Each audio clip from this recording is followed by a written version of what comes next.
Magandang umaga mga estudyante ng Church History. Kamusta na kayo? I hope na you are always in good and fine condition.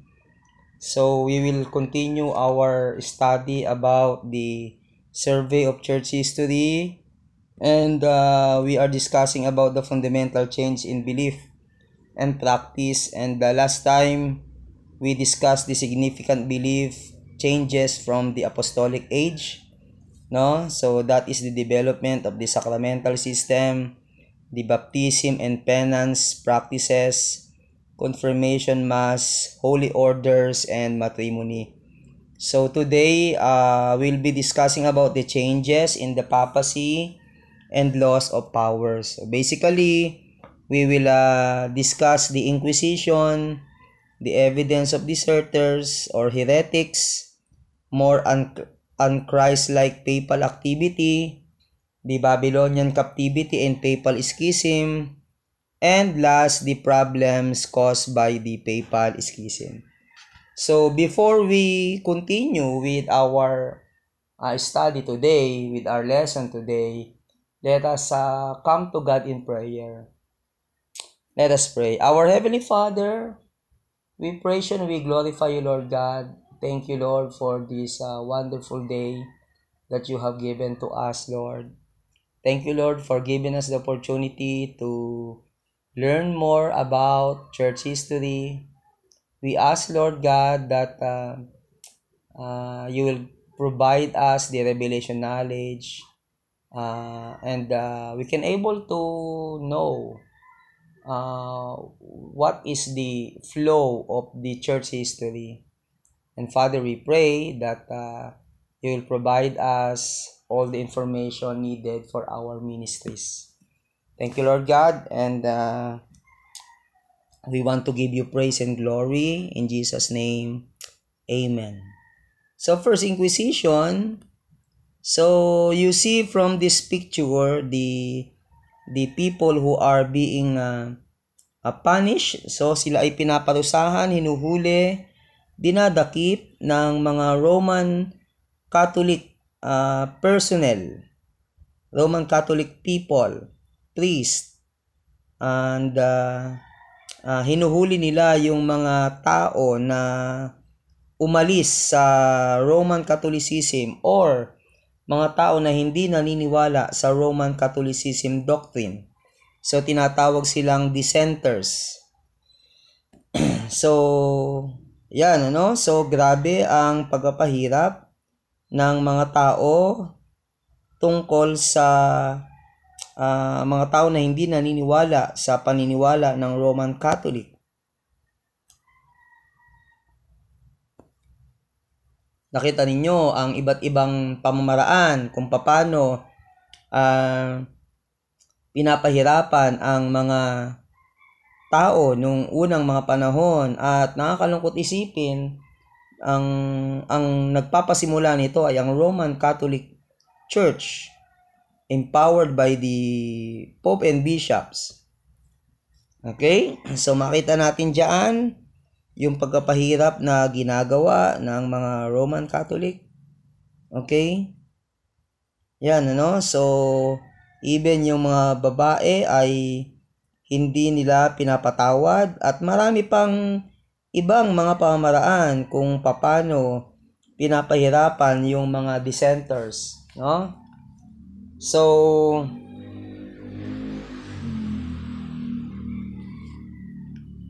yan. So sabi dito, earlier we learned that Pope Innocent III held the greatest power of any pope in both secular and sacred matters. Yet, this most powerful pope found it necessary to set up a special program to put down Christians who disagreed with Roman Church doctrine. So both the popes need for a special program to put down the dissenters. So these are Christians who believe differently from Roman Catholics, and the monks' purpose to win heretics, those the Catholic Church judged to hold false belief. Okay, so back to the church gives evidence that there were many dissenters or heretics in the 13th century, the century of greatest papal power. So itong Inquisition nangyari in the 13th century. Ang layunin ay upang mapabalik sa Roman Catholic theology yung mga dissenters. The official program of the Roman Catholic Church against the dissenters or heretics is called the Inquisition of Heresy. Inquisition. Inquisition comes from the meaning of inquiring, asking about something or investigating, and it sought to investigate and punish the dissenter. So, ang purpose ng Inquisition ay parusahan ang mga tao na lumalaban sa kanila. In the beginning, the Inquisition of Heresy was under the supervision of the local bishops. However, the Pope took charge of enforcing official doctrine according to the Roman Catholic interpretation soon after. The size of the church problem came to light with the discovery of the great number of Albigenses, a dissenting Christian group in southern France. The discovery of the Albigenses led Dominic to start the Dominican order. He founded it for the purpose of winning the dissenters back to the Roman Catholic faith.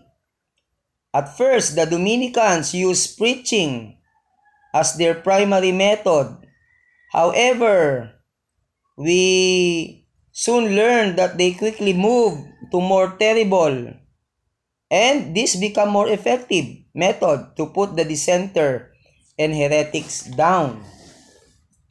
A new weapon was added to the Inquisition when Emperor Frederick II on the time of 1215 to 1250 offered the services of the civil government to the Pope to help overcome the heretic dissenters.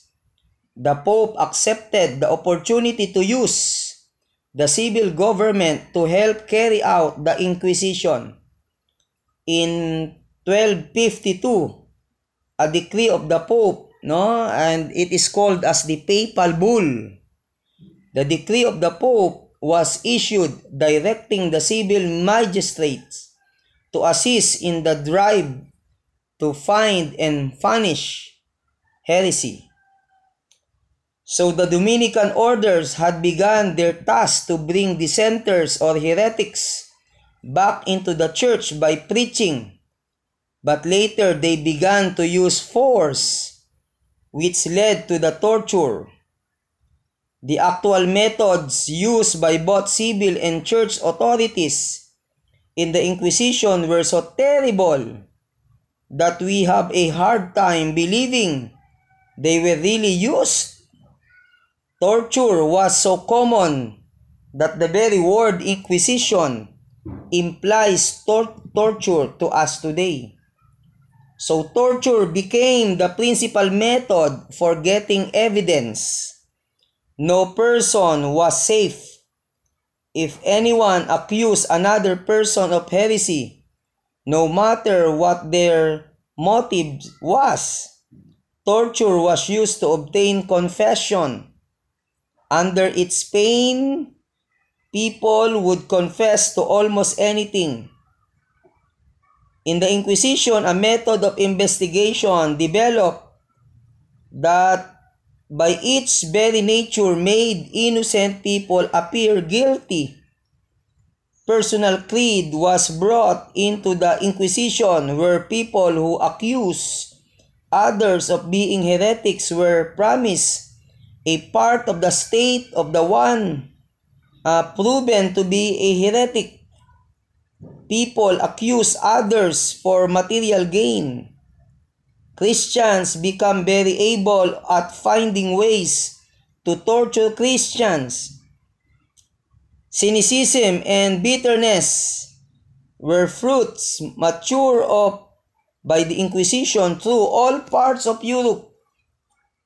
It seems strange that such ungodly weapon would be needed by the most powerful pope in history, who claimed to be representative of Christ on earth.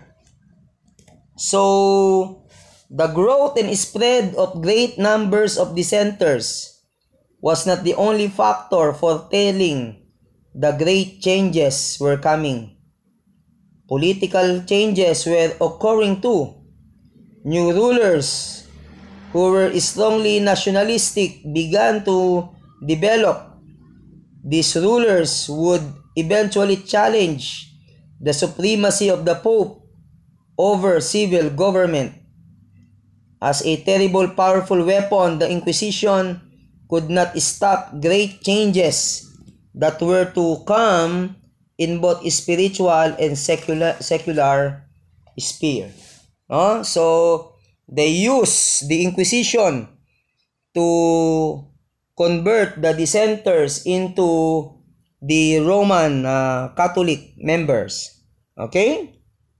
So, you see from the pictures how the Roman Catholic Church punished the dissenters. So, evidence of dissenters or heretic. Dominic organized the Dominicans for the purpose of winning heretics back to Roman Catholic Church by means of preaching. Si Francis of Assisi founded the Franciscans. The Dominicans, with their emphasis upon education and preaching, have produced some of the greatest theologians and scholars of the Roman Catholic Church.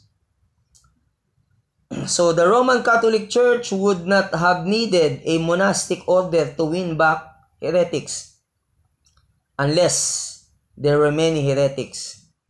So the Dominicans and the Franciscan orders were the two most important orders of monks founded at the beginning of the 13th century. Dominic founded the Dominican orders and Francis Assisi founded the Franciscan. No? So their purpose is to winning back again the heretics to Roman Catholicism. Okay? So you see, the Dominicans who were organized to win heretics, dissenters back to the Roman Catholic Church faith were very important in the Christianizing the Philippines as well. The Dominicans, with their emphasis upon education and preaching, have produced some of the greatest theologians and scholars of the Roman Church, and the Franciscans have been an important monastic orders. Also, even though they divided over the interpretation of Saint Francis' teaching after his death. So, notice that the New Testament and those of the Roman Catholic Church differed with each other very greatly in the 13th century. The Roman Catholic bishop, called the Pope, had gained supreme authority. The Western world recognized the Pope's authority in both spiritual and secular matters. He had a strong and well-disciplined organization. And the doctrinal definition of Rome's principal teachings was almost complete. New orders of monks provided the manpower for every kind of special services. The future looked good. However, the elements of future problems was already in place. Deserting people could be found almost anywhere. The methods used to fight the dissenters also caused them to increase throughout Europe. New secular rulers were developing who would not fear papal excommunication nor the Pope's interdict. The glimpse of a new dawn began to shine through Europe. The Roman system could not continue to control the minds and hearts of the people. Okay? So, more Antichrist papal activities.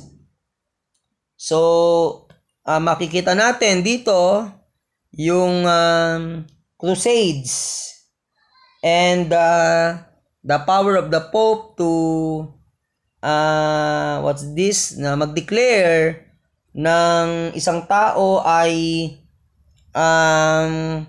pwedeng sakupin or pwedeng patayin once na ang mga tao or mga kings ay hindi nagpailalim sa authority ng Pope. Okay? So, the power possessed by Innocent III at the beginning of the 13th century is slipped out of the Pope's control in the following 100 years. Perhaps the popes lost power because they tried to use unspiritual means to build up what should have been a spiritual office. The brutality used and tragic slaughter of hundreds of thousands in the Crusades point to the use of unscriptural or unspiritual methods to achieve spiritual ends. Also, the immortal use of torture in the Inquisition clearly demonstrate un-Christ-like methods used, okay, to accomplish what should be spiritual purposes. Outright warfare was waged against groups the Roman Catholic Church called heretics. The Pope's war to destroy the Albigenses demonstrate the papacy's use of un-Christ-like means to accomplish what we think should have been spiritual aims. Unchristian methods were even used by the papacy to carry out church affairs. Greed showed itself in the dealings of the papacy. Okay, so when we say that the financial dealings of the papacy showed the use of unspiritual things, we are not talking about the money itself. Money alone is neither spiritual nor unspiritual, but its use and what one does do to obtain it can be either spiritual or unspiritual. So, yung pera hindi siya masama, pero yung paggamit dito ay pwedeng maging masama o hindi.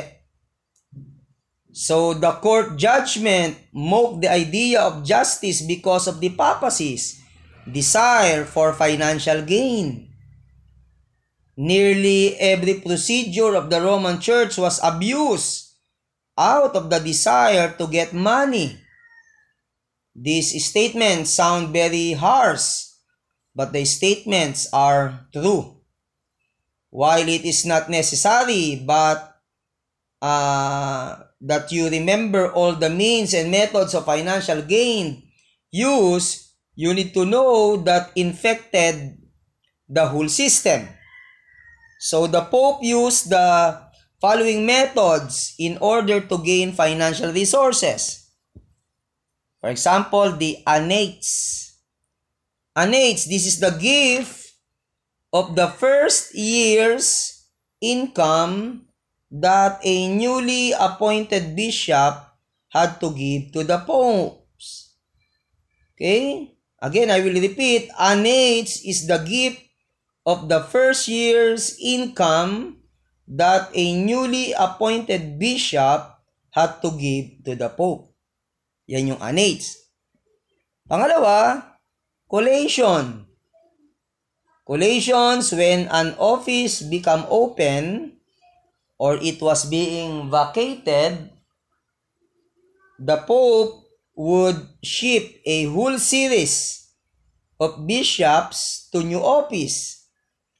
He did this in order to fill the one and thereby gain the annates from all of the first year's income of many bishops in new office instead of just one. Okay?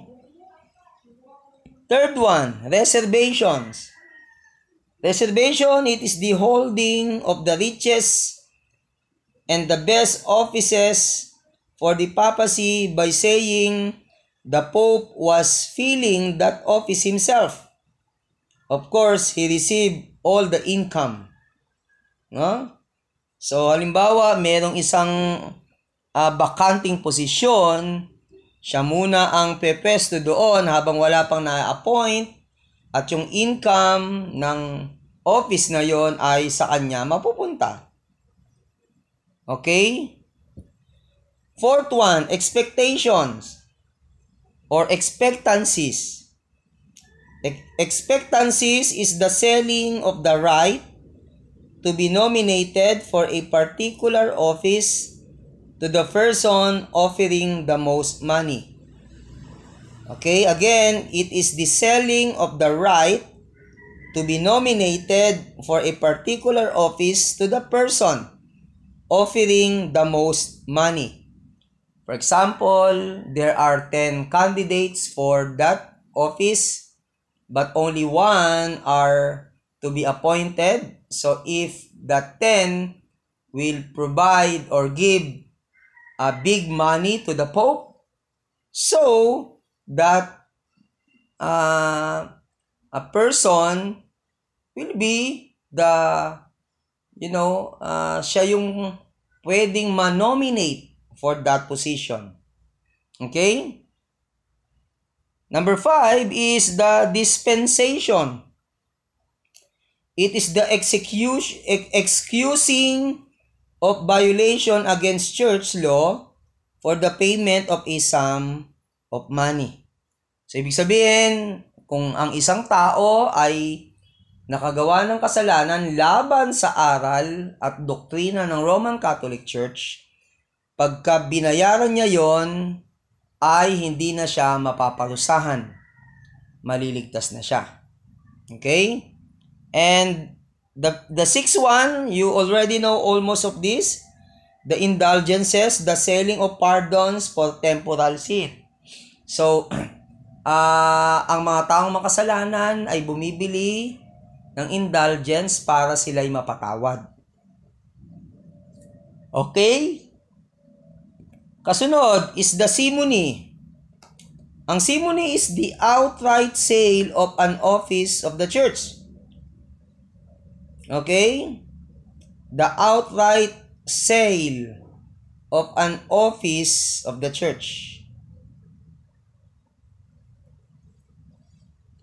Okay? So, pangwalo is the commendation. It is an annual tax for a provisional appointment year by year to an office. Okay? Rather than an actual appointment. It is an annual tax for a provisional appointment. So for example, one bishop were being appointed to that office. Yearly, they need to pay, no? Tax. Okay? Para mapanatili siya sa kanyang posisyon. Pangsyam, jus spoliorum. Ang salitang ito ay nangangahulugan ng the papal demand that all of a bishop's property became the Pope's property when the bishop died. No? Yung mga property ng mga bishops ay mapupunta sa Pope once ng bishop ay namatay. Okay? Daming pera ng Pope. Pang-sampu is yung tithing, a tax to be paid to the Pope for the use of church property. Okay? A tax to be paid to the Pope for the use of church property. And last, dito sa ginagawa ng PayPal na hindi makakristong pagkilos ay special assessment. Special assessment, these were payments to be made to the Pope when there had been unusual blessings or unusual sin. So, nakaka-amaze ang pag-iisip ng Pope. Marami silang activities na hindi maka-Kristiyano. Okay? So, the power and prestige of the papacy had begun to fall. An actual event illustrates the loss of power. So, the power of the Pope after Innocent III continued about the same for some 75 years. But then, a very important event happened. So, the England and France had been fighting a war for many years. They taxed the Roman Church, They taxed the Roman Catholic Church to help pay the war cost. Pope Boniface tried to stop the war. He was angry because his churches were being taxed. He threatened both England and France with the interdict and excommunication. So in England, the king ignored him and the parliament simply voted to tax the church anyway. On the other hand, King Philip of France immediately commanded that church money could not be sent out of France to the papacy.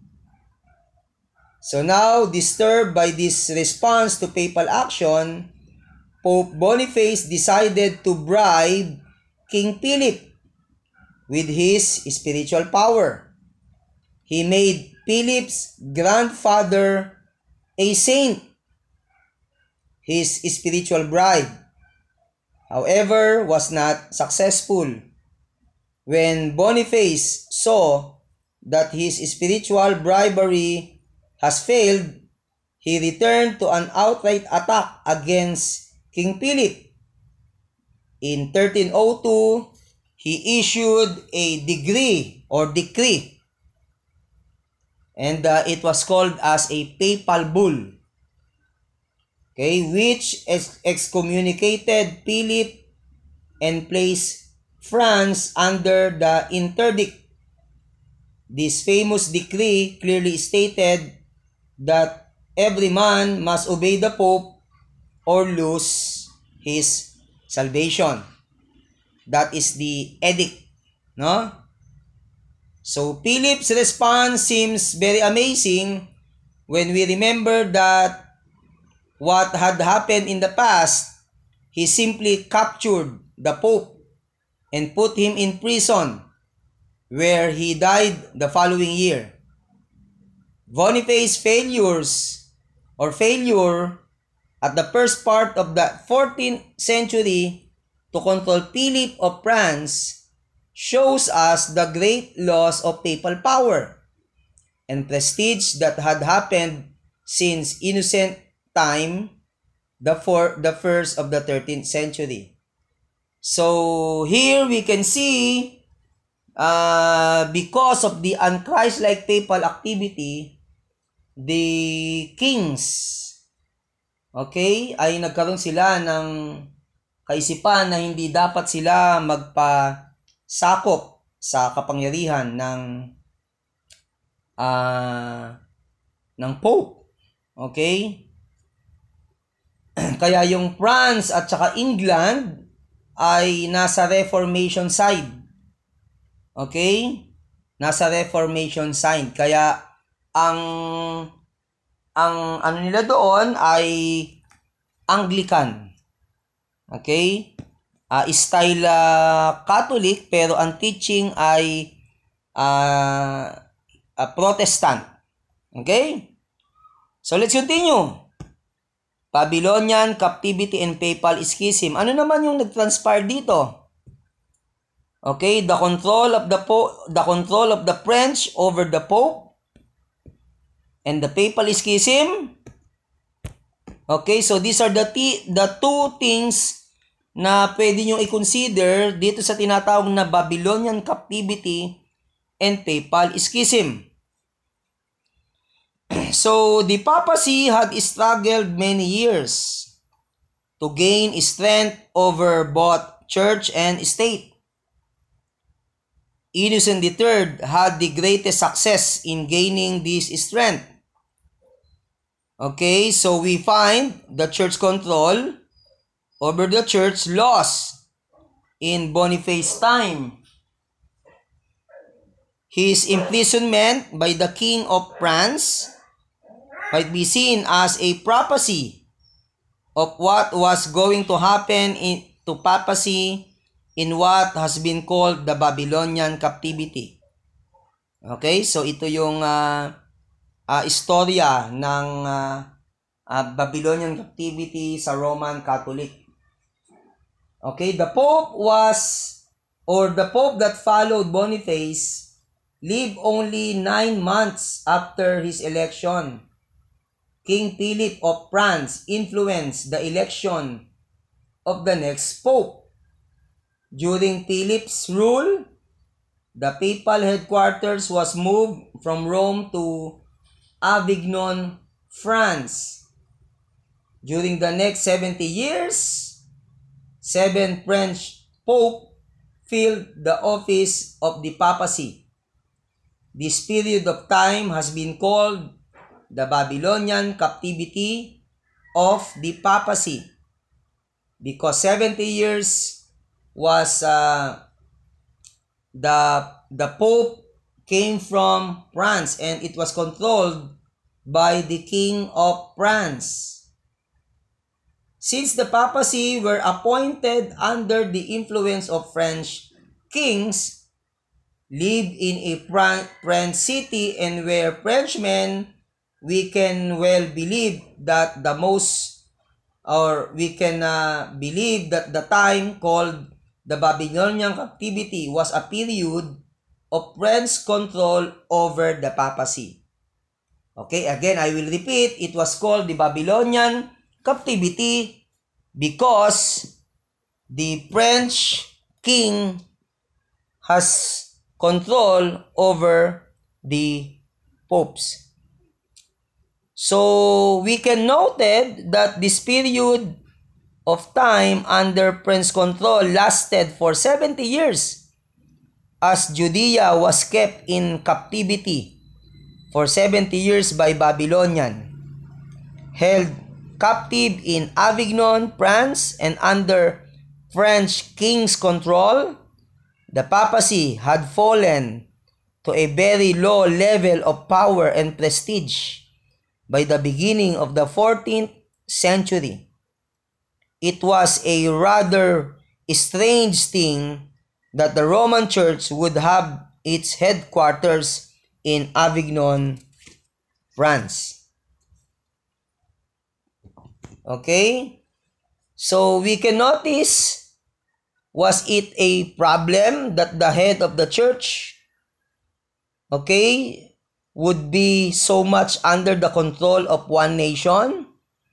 The English hated the French.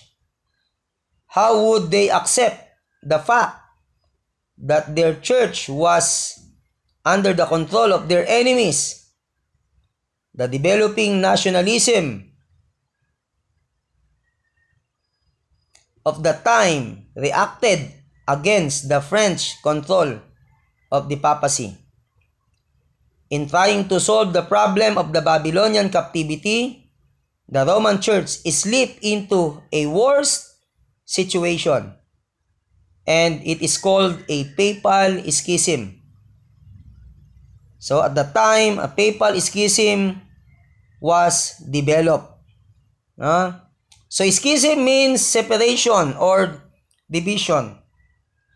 Many people understood the problem of the church being under French control when nationalism was increasing as a feeling among the people.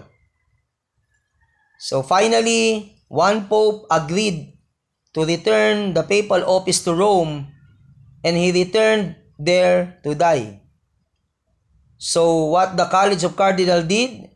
The College of Cardinals elected the next pope because he promised to leave Rome and return to Avignon, France. However, after his election, he decided to stay in Rome. The cardinal met again and elected a second pope who returned to France. The election of two popes by the cardinals gave the Roman Catholic Church two supreme heads, which causes a division in the church. This division in the church between two leaders is called the Papal Schism. No?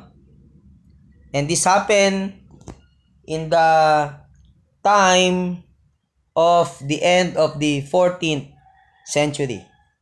Okay? So, problem caused by the Papal Schism. No? The problem is, which pope will the monastic order promise to obey? Sino ang susundin ng monastic order? Kung merong dalawang pope. So, the election of two or more popes during the time of the Papal Schism caused many problems. For example, what if both popes appointed a bishop to the same position? With more than one ruling during the schism, the affair of the church became very confused. If Boniface was right when he said, every man must obey the Pope or lose his salvation, what do you do when two popes gives opposing commands? So these are their problem. An example of many confusion, the Papal Schism caused by sin in the question, which pope will the monastic order promise to obey?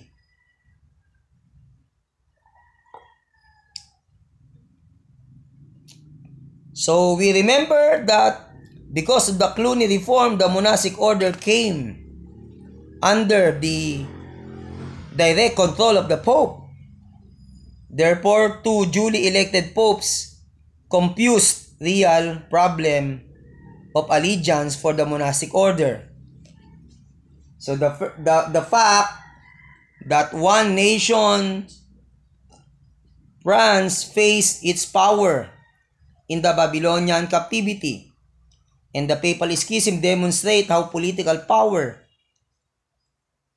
had become stronger than the Roman Church power, because political forces caused the Papal Schism. Political power was necessary to end the schism. The schism was brought to a close in the early part of the 15th century. The Babylonian captivity, the Papal Schism, and the Roman Church dependence on political powers to end the schism all point to how low the papacy had fallen from its high point of prestige, power, and authority under Innocent III. So you see here that there are many experience that the Roman Catholic Church take place. So there were abuse of power, but through the time, so it fall down.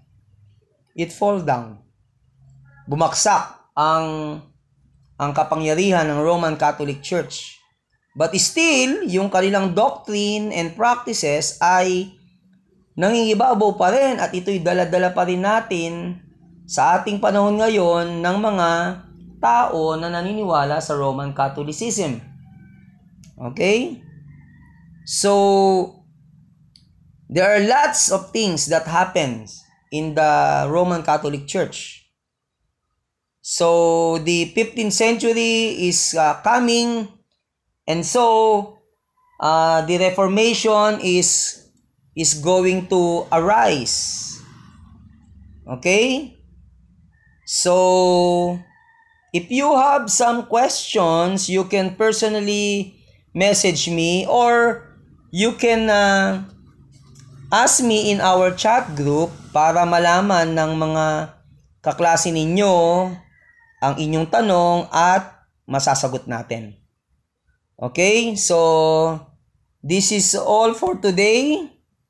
Thank you very much for giving time, listening this lecture. I hope that you are learning something that will help you in your ministry, or in your faith, or in history. Okay? So God bless you. Bye-bye for now. See you soon.